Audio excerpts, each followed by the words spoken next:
Imagine a captain on the open sea, caught in a ferocious storm. The sky is black, the rain is a wall of water, and the waves are monstrous peaks and valleys. The captain stands at the helm, knuckles white, every muscle in their body, locked in a desperate battle against the ocean. They wrestle with the wheel, straining to hold the ship to a single, rigid course.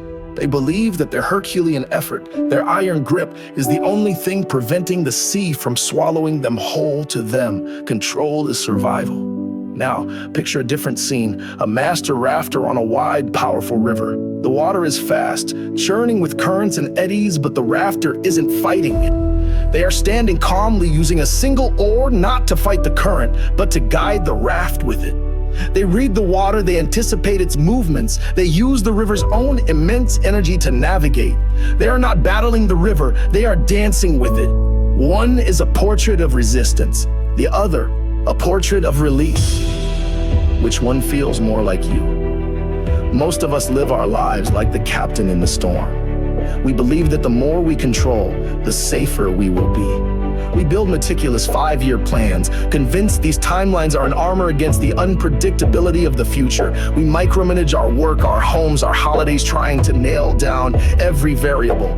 We create a perfect hour-by-hour itinerary for a vacation. And when a flight is delayed, we don't just feel inconvenienced, we feel a surge of panic because the illusion of our control has been shattered. This obsession with control extends to people. We try to manage how others perceive us, carefully curating our words and actions to elicit a specific response.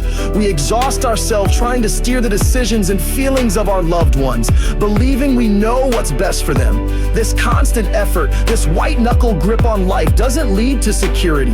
It leads to a state of perpetual low-grade anxiety. It's the background hum of what if. It's the frustration that bubbles up when reality inevitably refuses to follow our script. We are at war with the fundamental nature of life itself, which is and always will be gloriously and terrifyingly unpredictable. And that is where we find the turning point. The captain in the storm believes their struggle is their strength. But what if their struggle is actually their cage?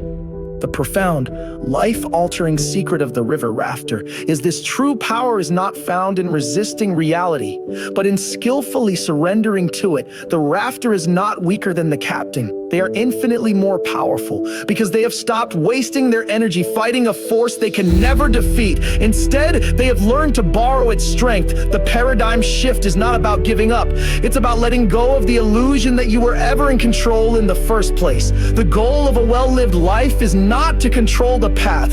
It is to master the art of navigation on a river that will always have a mind of its own.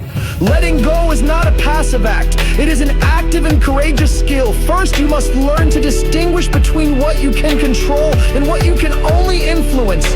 You cannot control the traffic, but you can influence your experience by choosing to leave earlier or listen to a podcast.